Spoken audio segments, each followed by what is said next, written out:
Iran's journey through centuries of upheaval and resilience tells a story of a people deeply rooted in heritage, pride, and perseverance.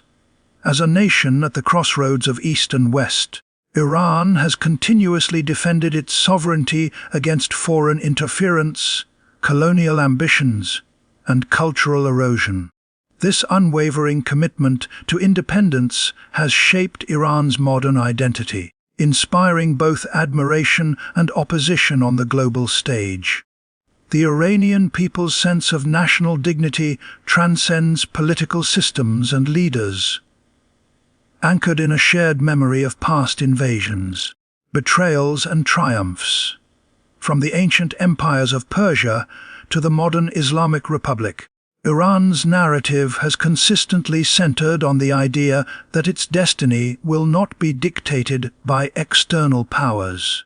In an era where global influence often hinges on economic leverage and military pressure, Iran's defiance stands as a testament to a nation's enduring will to remain the master of its own fate. While the geopolitical spotlight often shines on Iran's controversial policies and strained relations with the West, it is essential to view these dynamics through the lens of national survival. Over the decades, Iran has faced relentless sanctions, cyber attacks, assassinations of key scientists, and covert operations. These actions have not only fueled suspicion and antagonism, but have also strengthened domestic calls for self-reliance. From nuclear energy advancements to defense technology, Iran has pursued a path of resilience under pressure. Though criticized by adversaries as provocative, these moves are often seen internally as acts of strategic necessity. For the Iranian people, enduring hardship is not a choice, it is a legacy. When foreign leaders speak of regime change or containment, many Iranians hear echoes of colonialism, not diplomacy. Thus, the country's assertiveness is less about dominance and more about survival. Sovereignty, in the Iranian context, is not just political. It's existential, shaped by a long history of imposed threats and internal resistance. In the face of global isolation, the Iranian government has harnessed the narrative of resistance to unify its population. This narrative, rooted in Islamic principles and nationalist pride, portrays Iran as the last stronghold against Western imperialism in the Middle East. While critics argue this is propaganda, the sentiment resonates with many who see parallels between modern sanctions and historical injustices. From the 1953 CIA-backed coup that ousted Prime Minister Mossadegh to the Iran-Iraq war fueled by foreign support for Saddam Hussein, the collective memory is long and unforgiving. Such historical grievances have cemented a psychological fortress around Iranian identity, reinforcing the belief that self-determination must be protected at all costs. It is not merely about ideology. It's about justice and the reclaiming of historical agency. This ideological backbone explains Iran's regional assertiveness, not as expansionism, but as a deterrent against external manipulation. To understand Iran's posture is to understand its history of betrayal and its yearning for dignity. Yet, amid this atmosphere of defiance and confrontation, the voice of the Iranian people continues to push boundaries and challenge both internal and external forces.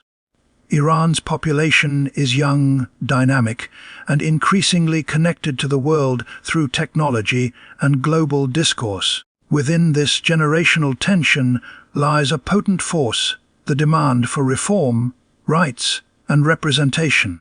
Despite censorship and crackdowns, movements led by women, students, and activists persist, evidence of an irrepressible civic spirit. These calls for change do not necessarily reject the core values of sovereignty and independence. Instead, They seek a more just and inclusive interpretation of them. The protests, the art, the poetry, all are expressions of a nation negotiating with itself, wrestling with tradition while reaching for modernity. Iran's greatest strength may lie not in its missiles or its oil, but in the power of its people to speak, even when unheard by those in power or misunderstood by outsiders. The world often misunderstands the complex layers of Iran's identity, reducing it to binary labels like rogue state or theocracy. But beneath these headlines lies a civilization that has contributed richly to global science, literature, philosophy, and diplomacy. Persian culture is steeped in dialogue, poetry, and ethical contemplation, values that contrast starkly with the image of Iran projected in international media. The Iranian voice, when not filtered through political narratives, speaks of hospitality, intellectual depth, and communal resilience. It is a voice that reverberates through the works of Rumi, Hafez, and contemporary artists and scholars striving to tell their own stories. The challenge for the global community is not merely to critique Iran's politics, but to engage with its people and their aspirations. True diplomacy begins with listening, not to headlines, but to history and humanity. Iran's story is not one-dimensional. It is vast, contradictory, and deeply human. Acknowledging that complexity is the first step toward meaningful engagement. International pressure has undoubtedly shaped Iran's policies, but it has also exposed the hypocrisy of global power dynamics. Nations that preach democracy often support autocracies when convenient, and condemn Iran for actions mirrored by their own allies. This double standard feeds Iran's resistance narrative and justifies its skepticism toward international institutions. Sanctions, while aimed at the state, often harm the most vulnerable, deepening economic despair and social unrest. Yet, even in hardship, Iran has cultivated innovation, from biotechnology to drone engineering, proving that adversity can breed ingenuity. However, resilience should not be mistaken for invulnerability. The economic toll is real, and so is the psychological strain on citizens. Many Iranians harbor frustration not just toward foreign aggressors, but toward domestic leaders who fail to meet their needs. Still, the persistence of the people, educated, inventive, and proud, serves as a quiet form of defiance. It is not just a regime enduring, but a society refusing to collapse under pressure. The voice of Iran is not monolithic. It contains multitudes: clerics and secularists, reformists and conservatives, poets and programmers. This plurality often goes unnoticed by external observers who seek simple narratives. Yet, it is within this diversity that Iran's true potential lies. Debates rage in classrooms, mosques, and cafes about the nation's future, with no consensus but an undeniable vitality. Whether discussing women's rights, nuclear policy, or the role of religion in governance, Iranians are actively shaping their path forward. This participatory energy, though often suppressed, is what keeps the nation alive and evolving. It is also what makes outside attempts to define or control Iran so ineffective. Change in Iran, as history shows, comes from within, driven by its people's intellectual rigor and emotional depth. The real revolution is not always in the streets, but in the hearts and minds of those who refuse to be silenced or simplified. Iran's voice, though fragmented, is powerfully alive. Iran's relationship with the broader Middle East reflects both its aspirations and anxieties. As a regional power, it seeks influence, but often through proxy conflicts that mirror its own internal contradictions. From Lebanon to Yemen, Iran supports groups aligned with its strategic vision. Yet this involvement has drawn criticism and provoked retaliation. The balance between defending allies and overextending resources is a delicate one. For Iran, regional engagement is not just about ideology, it's about creating a buffer against isolation and encirclement. However, such actions also fuel sectarian tensions and complicate peace efforts. At home, many citizens question the cost of regional ambitions while their own economic conditions worsen. This tension between foreign policy goals and domestic needs illustrates the difficulty of aligning national strategy with public welfare. Still, Iran's regional posture is inseparable from its historical memory of invasion and resistance. To secure peace, understanding Iran's security calculus is as important as critiquing its interventions. Despite being the subject of heavy surveillance and control, the Iranian diaspora has emerged as a powerful voice for reform and reflection. Spread across continents, these Iranians form a bridge between cultures, advocating for human rights, innovation, and dialogue. Their influence is particularly strong in academia, media, and tech sectors, where they challenge simplistic portrayals of Iran. They act not only as critics of the government, but as ambassadors of Iranian culture and resilience. From Nobel laureates to filmmakers, diaspora Iranians continue to illuminate the world with stories of courage and creativity. Their distance allows for perspective, yet their roots keep them engaged in the nation's fate. This global Iranian voice is vital. It widens the discourse beyond state narratives and helps reframe Iran not as an enigma or enemy, but as a dynamic society. Through their efforts, the world is reminded that behind every policy debate are real people, histories, and dreams worth hearing.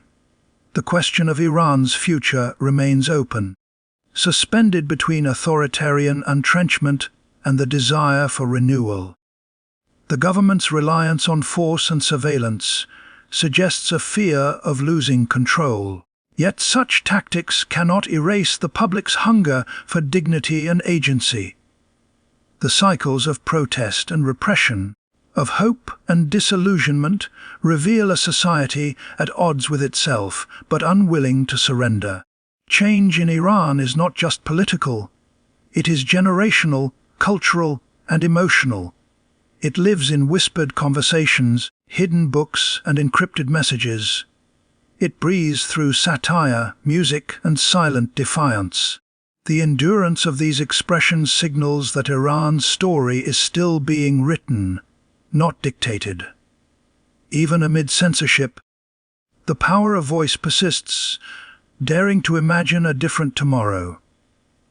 And though the state may attempt to monopolize the narrative, the people's stories cannot be contained. In every challenge, they find a way to resist, if not in the streets, then in spirit. Looking ahead, the international community must rethink its approach to Iran, not through coercion, but through respect and realism. Engagement should be guided by mutual understanding, not moral superiority. Recognizing Iran's sovereignty does not mean endorsing all its actions, but it does require acknowledging its right to self-determination. Constructive dialogue must replace punitive policies that have largely failed to alter behavior or win hearts. It is only through diplomacy that long-term solutions can emerge, solutions that consider the dignity of all involved. Bridging divides begins with empathy, with the courage to see the world through another's lens. Iran, for its part, must also look inward and find the will to reconcile governance with the aspirations of its people. This dual accountability, internal and external, can unlock a new chapter, one not driven by fear or force, but by understanding and cooperation. The alternative is a perpetual cycle of mistrust, which serves neither Iranians nor the world. Iran's final stand, if it comes, will not be on a battlefield, but in the realm of voice and vision. The real war is not over land or nuclear programs. It is over narrative agency and the right to define one's own future. Whether whispered in poetry or shouted in protests, the Iranian voice remains defiant. It is a voice that remembers ancient empires and imagines future freedoms. It is both tired from struggle and fierce with resolve. This voice, marginalized, manipulated, yet miraculously resilient, is Iran's greatest weapon and its deepest truth. Sovereignty without voice is hollow, strength without justice unsustainable. Iran stands at a crossroads, not just geopolitically but spiritually. Its people yearn not for dominance but for dignity, not for revenge but for respect. The world would do well to listen, not just to its leaders, but to its people. For in the power of voice lies the true strength of a nation.